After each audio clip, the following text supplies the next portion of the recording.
Olá, como vocês estão? Eu espero que essa aula os encontre todos bem. Meu nome é Carmino Emídio Júnior e nós estamos aqui para falar sobre as técnicas de amostragem e monitoramento de invertebrados, principalmente invertebrados equidissozoários. Bom, para começar, antes de mais nada, é bom a gente situar e entender como é que estão organizados todos os metazoários. Então, nós temos basicamente dois grandes grupos quando nós estudamos os metazoários. Nós temos os protozoários de um lado e os metazoários de outro. Por que que nós trabalhamos com esses dois grandes grupos? Isso acontece principalmente porque, devido à origem filogenética próxima desses dois grandes grupos. Então, nós vamos ter os grupos dos protozoa, que o próprio nome diz, primeiros animais, porque são os primeiros organismos que surgem com características que era atribuída anteriormente aos animais, só que são unicelulares. E aí nós temos do outro lado os metazoários. Hoje sabe-se, né, que depois de muito estudo, hoje sabe-se que protozoários e metazoários são grupos irmãos, são dois grandes grupos, né, dois grandes clados polifiléticos, e que se relacionam principalmente com base nos coanoflagelados dos protozoários. São os grupos, é o clado de protozoário, de protozoa, que se relaciona com os metazoa.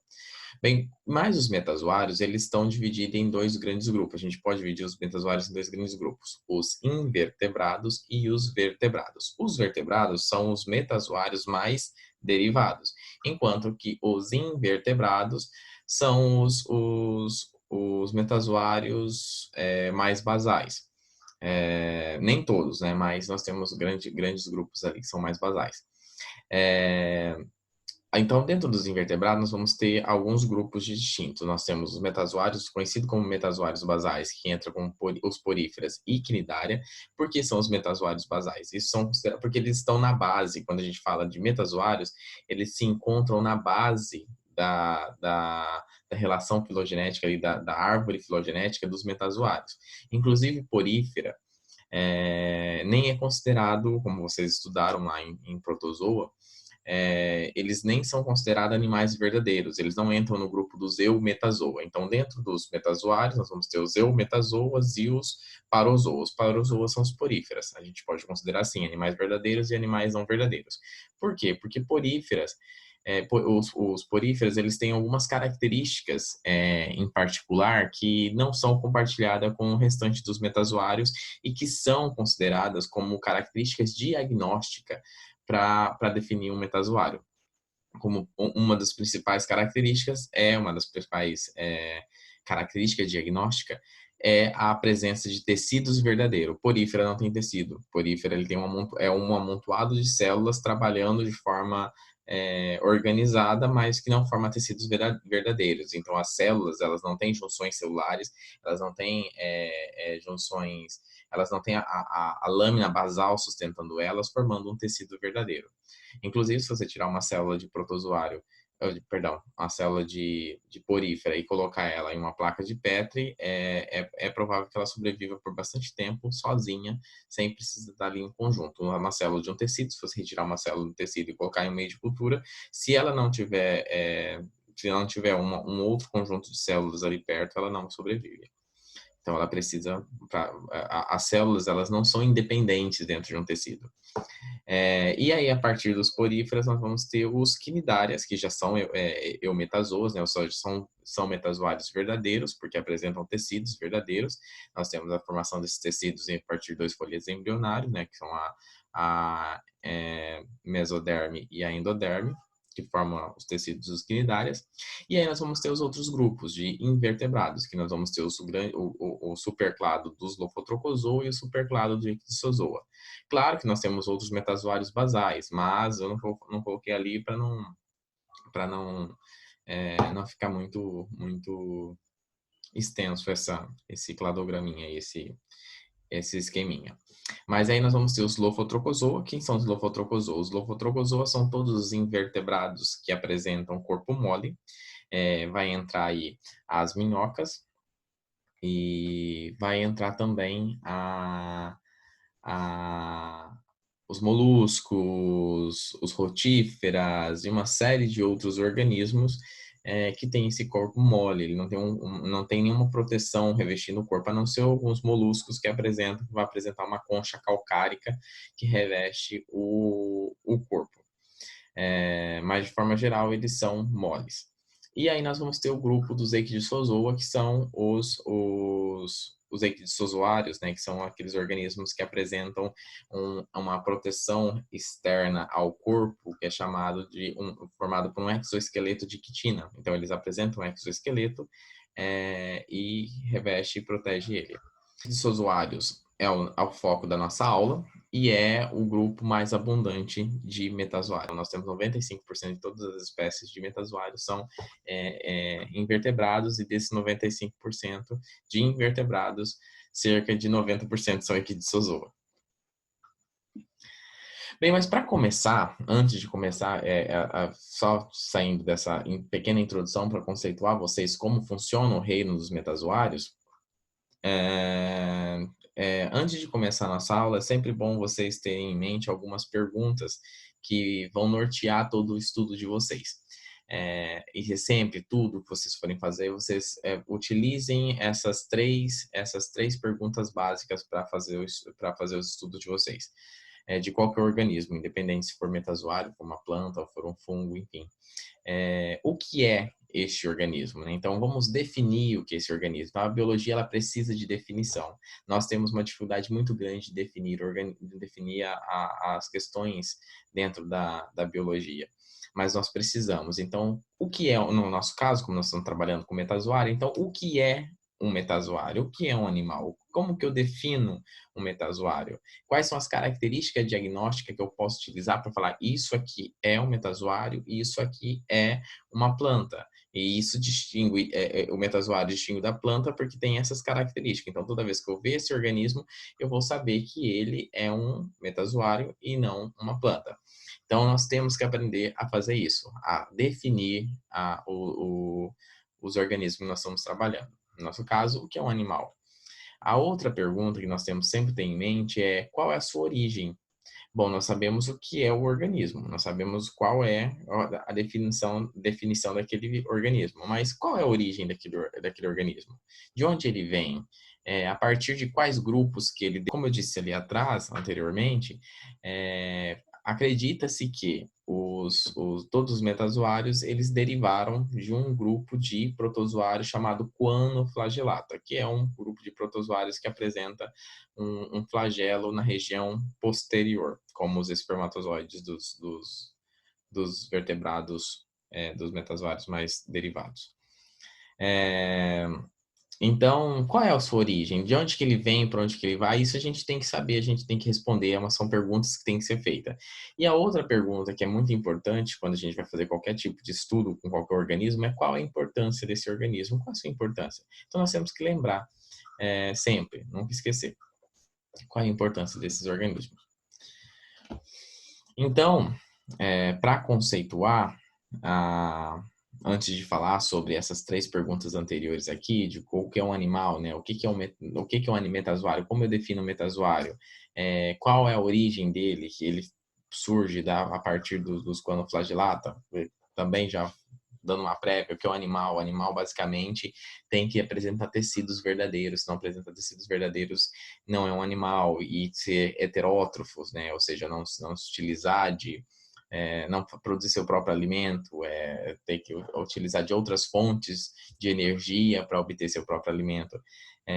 Então, o organismo que é heterótrofo, tem tecidos verdadeiros e faz reprodução sexuada ou assexuada, apresenta gameta masculino e feminino, ele é um animal, ele pode ser definido como um animal.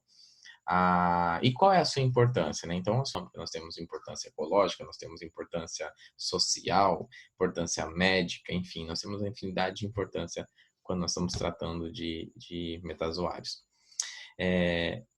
E aí nós temos uma importância muito grande que nós não podemos esquecer, que é a importância do valor da espécie, né? O próprio valor, o valor intrínseco que essa espécie apresenta. porque ela faz parte da biodiversidade. Então, antes de mais nada, vamos conceituar o que é uma biodiversidade, né? Então, o que é biodiversidade? De acordo com a definição do Fundo Mundial para a Natureza de 1989, que eu gosto de utilizar essa definição, porque eu acho ela muito completa, eu acho que é a definição mais completa sobre o que é biodiversidade. Então, ela é a soma de toda a riqueza da vida na Terra, os milhões de plantas, animais e micro-organismos, os genes e os intrincados ecossistemas que eles ajudam a construir no meio ambiente. Então, quando nós estamos falando de biodiversidade, nós não podemos considerar apenas as espécies. Então, o número de espécies em particular, ou então a diversidade de espécies. Nós temos que considerar mais coisas. Nós temos que considerar, por exemplo, além da diversidade de espécies, nós temos que considerar os genes dela, o grupamento genético, né, o conjunto genético, a riqueza genética. Porque quando nós consideramos espécies só quando espécies morfológicas distintas, né, não consideramos a questão genética, a diversidade genética, nós estamos falhando muito, porque as espécies dentro de uma própria espécie morfologicamente distinta, como por exemplo, vamos pegar um exemplo de Apis mellifera, uma abelha, né, um artrópode. Dentro da Apis mellifera, a gente sabe que ela ocorre em grande parte do mundo, se nós pegarmos indivíduos, até mesmo as espécies que ocorrem no Brasil, nós temos diversidade muito grande. Inclusive, nós temos formação de tribos dentro das abelhas, seja das Apis ou seja dos meliponídeos, né, que são as espécies indígenas nativas aqui da nossa região. Então, nós temos tribos, subespécies, nós temos várias um conjunto, devido ao conjunto genético muito variado. Isso acontece com várias outras espécies, com vários outros grupos, como por exemplo, o grupo de peixes, nós temos uma espécie morfologicamente distinta, vamos pegar uma espécie de lambari, como por exemplo a jupiaba, a jupiaba pênima ou jupiaba pênima, depende do local de fala, depende do latim que está se utilizando. E nós temos várias subespécies, então a Jupiaba pênima que ocorre no Telespires, ela pode ser distinta, na cabeceira do Telespires, ela pode ser distinta da Jupiaba que ocorre, a pênima que ocorre, por exemplo, na foz do Telespires, e que difere da Jupiaba pênima que ocorre, por exemplo, no Madeira. E eu posso ter distinção de espécies, é uma única espécie, uma espécie morfologicamente distinta das outras espécies de jupiaba, das outras espécies de caracide, né, de lambaris, mas dentro da própria espécie nós temos uma diversidade muito grande que garante que haja o aparecimento de características peculiares naquele agrupamento. Então, nós temos que levar em consideração os genes, porque se nós não levarmos em consideração os genes, nós estamos falhando. Além disso, nós temos que levar em consideração também os ecossistemas, né, os diferentes conjuntos de ambiente que esses organismos estão submetidos.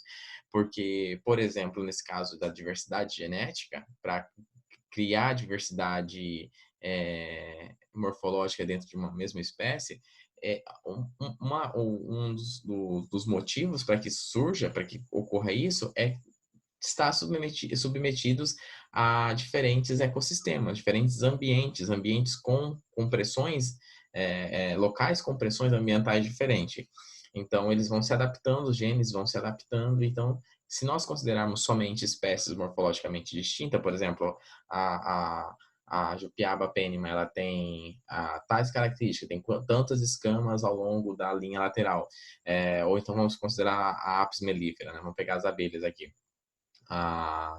Tem 5 escamas na asa, tem 7 listras no abdômen, enquanto que uma melípona multifasciata, por exemplo, uma partamona, difere dela, porque a partamona é toda preta, com alguns pelos na região das patas, com 15, com corbículas, enfim, com corbículas dupla, enfim, tem todas essas características que a gente tem que levar em consideração, que é morfológica, que define a espécie, a morfologia que difere, as características morfológicas que diferem a espécie.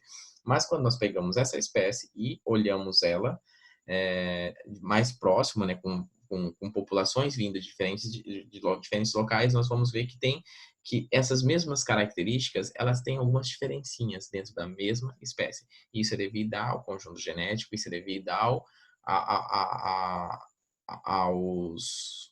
diversidade de ecossistemas que elas estão submetidas. E tudo isso ajuda a construir a biodiversidade. Então, a biodiversidade é tudo isso, essa beleza, essa maravilha de conjuntos, né, de relações que faz com que surja toda essa abundância de espécies, e no caso dos ictiozoários, né, no caso dos organismos ictiozoa, é tão abundante, é tão rica, tão diversa, sendo o maior conjunto de metazoários que existe na face da Terra.